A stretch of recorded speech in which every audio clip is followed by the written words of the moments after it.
Good morning, everybody. I'm Edwin Basson. I'm saying hello to you from Brussels.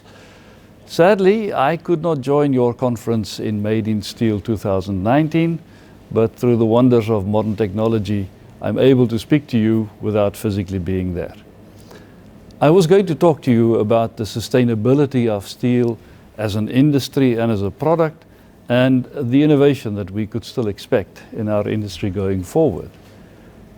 Clearly, as a representative of World Steel Association, I am very positive about steel as a product.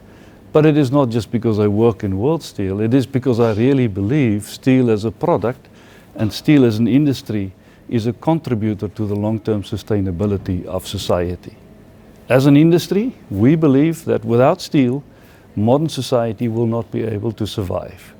There is no way we can transport the mass amounts of food that we need to feed people in cities, or the transit systems that we require to move people from one place to the other, or the steel that we use for high-rise buildings.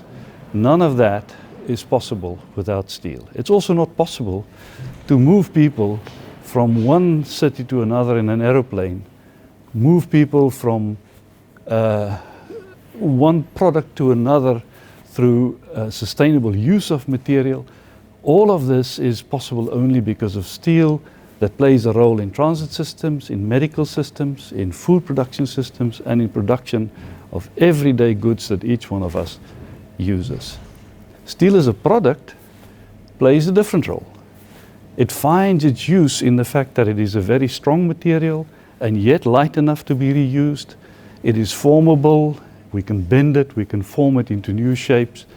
And it has been, over the last 50 years, able every year to introduce new strengths and new qualities in the use of material that enables products to be developed in new ways.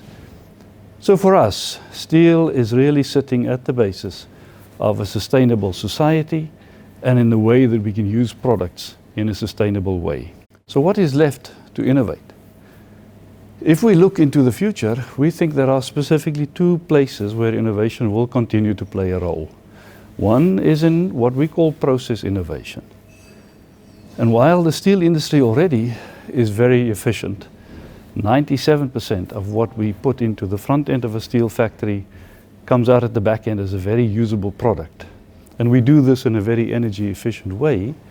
We still think that improvement is possible. We can continue to make steel in more efficient and better ways. And one area where process efficiency is going to be required and where we focus on as a steel industry is in the way of making steel with lower CO2 emissions. There is huge opportunity, but also huge challenges in this area of innovation. The second area of innovation would be in how products are used and how steel is innovated for new users in the same product. It allows us to use steel for longer periods, to use steel in different ways, and to develop products which is more useful for modern society. So innovation plays a role in our industry in a very different way in the process and in the product. And our industry is not new to innovation. Over the last 150 years, we have grown to an industry that now produces 1.8 billion tons of steel every year, and society uses 1.8 billion tons of steel every year purely because we've been able to innovate in how we make steel and how we use steel. I wish you success for the next 2 days in your conference, and I hope you will find great joy and great new experiences in Milan. Thank you.